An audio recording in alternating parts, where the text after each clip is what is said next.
Halo Sobat Pak, ketemu lagi dengan gue Patriot Ulul. Kali ini gue mau review satu film yang berjudul Next Goal Wins, yang mana film ini diperankan oleh Michael Fassbender, terus juga ada Oscar Isaac, dan juga terakhir ada Kaimana ya.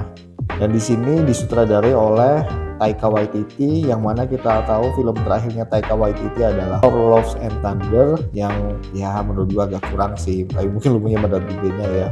Dan untuk Michael Fassbender tahun ini kayaknya dia cukup produktif ya setelah The Killers, dan sekarang dia membintangi satu film yaitu Next Goal Win. Dan film ini tuh banyak banget aktor dan aktris dari Selandia Baru yang mana keturunan dari orang-orang Pasifik ya yang di sini. Jadi ini menguatkan banget culture di sana. Mungkin langsung ke bahasannya aja dari film ini ya guys. Jadi film ini adalah sebuah true story ya dari seorang pelatih bernama Thomas Rongen, yang mana dia itu dihadapkan satu pilihan antara dia dipecat atau melatih tim terlemah di dunia, tim sepak bola terlemah di dunia, yaitu Samoa Amerika untuk kualifikasi Piala Dunia. Yang mana itu kayaknya impossible task banget sih untuk Thomas Rongen ini. Dan ya daripada dia dipecat, akhirnya dia latih tim terlemah yang ada di dunia ini, yaitu Samoa Amerika. Dan di sini dia terbang Samoa, terus jauh dari keluarga, dan fasilitas-fasilitas yang ada di Samoa itu jauh banget dari ekspektasinya dia lah. Pokoknya kalau kalian lihat film ini, dia tuh grumpy banget lah selama yang awal film itu grumpy. Dan sampai akhirnya dia motong jenggotnya karena dia itu saking stresnya gitu loh. Dan dia merasa di sana tuh dia dibuang gitu loh. Walaupun orang-orang yang ada di Samoa itu menyambut dia dengan baik gitu, tapi dia merasa sangat dibuang. Nah di sini tuh sebenarnya filmnya banyak banget sih komedi, apalagi sepanjang latihan ya, itu awal-awal latihan tuh hancur banget sih. Mungkin kalau lawan SSB yang ada di Indonesia pun belum tentu mereka bisa menang juga gitu loh. Dan disinilah tugas dari Thomas Rongen untuk nge-build mereka dari benar-benar latihan basic sampai mereka itu punya mental juara lah, bisa dibilang mental yang oke banget untuk bisa ikut dari World Cup qualifier. At least mereka nggak dibantai habis-habisan lah. Dan pertandingan akhirnya adalah ini melawan satu negara yang ada di Pasifik juga, yang mungkin kalian bisa tonton aja. Jadi untuk formula film ini sebenarnya formula film yang klise sih bisa dibilang sih, yaitu formula film yang memang di film-film From Zero to Hero ini banyak banget lah. Kita udah pernah nonton, gue udah dari kecil tuh udah nonton filmnya almarhum dari Robin Williams ya, yang From Zero to Hero yang pertama kali gue tonton, tapi gue lupa judulnya. Itu sebenarnya formulanya sama, dimana lu harus melatih tim yang bapuk, lu harus menjadikan tim itu juara. Walaupun di sini karena kisah nyata ya, jadi ya mereka kita nggak lihat sama Amerika di Piala Dunia, tapi at least ini kisah yang menggambarkan gimana caranya dia harus melatih satu tim yang dari zero benar-benar nggak tahu apa menjadi hero lah, at least hero untuk masyarakatnya gitu loh, hero untuk sama Amerikanya ini sendiri gitu loh. Itu sih yang gue perhatikan di film ini.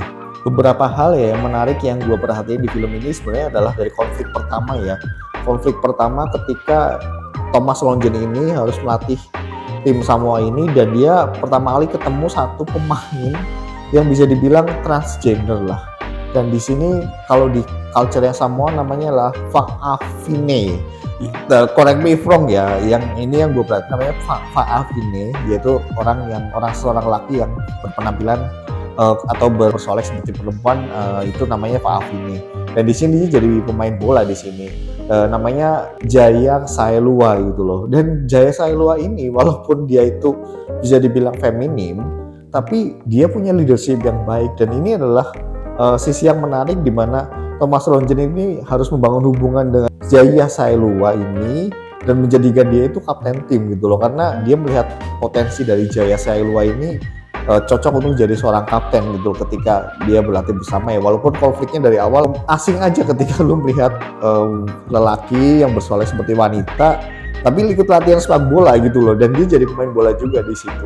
Itu yang menarik di sini sih. Dan yang kedua juga adalah Samoa tim player ini itu mereka semi profesional bisa dibilang, karena ada beberapa yang kerjanya sampingan. Jadi ya ada yang main bola, terus ketika nggak latihan dia kerja apa, dia kerja di mana, ada yang jadi pelayan bar, ada yang punya toko. Itu sesuatu yang menarik sih di sini sih.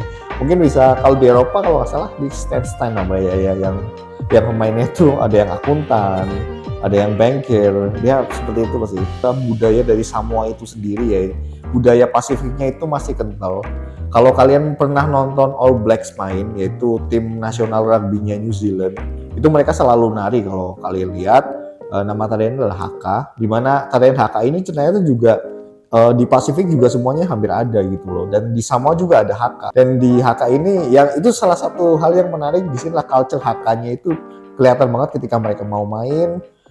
Bahkan lawan tim Pasifik yang lain juga punya haka. Terus kedua adalah budaya musyawarah mufakat ya.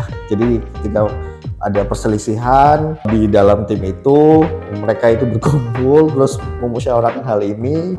Dan menurut gue ini adalah budaya yang memang nggak ada di Western Society ya, memang tidak ada budaya seperti ini, dan ini masih kelihatan di budaya Pasifik itu masih ada. Terus yang ketiga adalah gender spesifik ya. Mana gue pernah perhatiin kalau di beberapa budaya ada memang gender ketiga selain wanita dan laki-laki, terus ya ada gender yang di tengah-tengah itu gitu loh.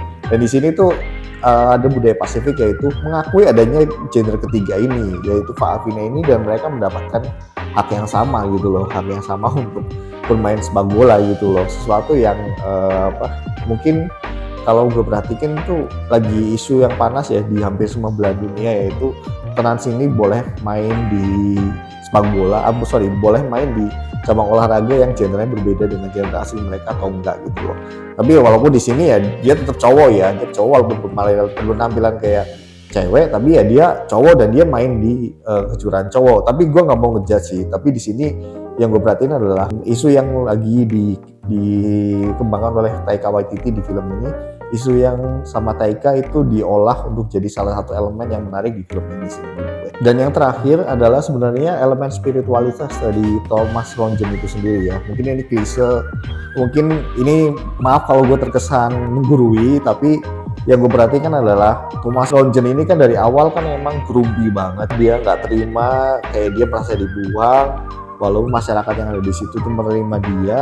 Jadi yang gue lihat adalah spiritualitas di sini adalah ketika lo dibuang di satu tempat dan lo diterima dengan baik, ya, lo harus mencoba untuk melapangkan tempat lalu. Untuk apa lo mati-matian memikirkan tempat itu untuk kembali ke tempat yang memang udah gak membutuhkan lo gitu loh. Dan tempat yang dimana lo dibawa lah tempat yang menerima lo, ya lo harus move on dan lo harus menikmati tempat itu gitu loh. Feel treat it like your home, treat it like your next sequel of your life. Itu sih yang gue perhatiin di spiritualitas yang dibangun oleh Thomas Rongen ini ya. Walaupun ini mungkin hanya simbolisasi yang gue perhatikan sepanjang film, tapi mungkin lo punya pendapat yang berbeda. Mungkin segitu aja ya untuk review dari gue. Untuk skor gue berani kasih 7,5 ya, karena gue merasa Taika Waititi ini seperti punya redemption di film ini setelah Thor Love and Thunder yang menurut gue masih kurang ya. Tapi ya lo mungkin punya pendapat lain ya, silahkan tulis di kolom komentar. Nah, elemen-elemen budaya Pasifik ini yang bikin film ini tuh kuat menurut gue. Selain dari elemen Thomas Rongen itu sendiri, dan ada komedi-komedi lucu yang menyertai sepanjang film. Terus ada isu yang juga lagi berkembang di seluruh dunia ini, yaitu isu gender ketiga, di mana ada yang menolak, ada yang menerima, dan ini juga dimasukkan oleh Taika Waititi ini di film ini. Mungkin segitu aja, dan kalau ada lu punya pendapat berbeda, lu punya komentar yang berbeda, silahkan tulis aja di kolom komentar. Kita ketemu lagi di review film selanjutnya. Bye bye Sobat Pak.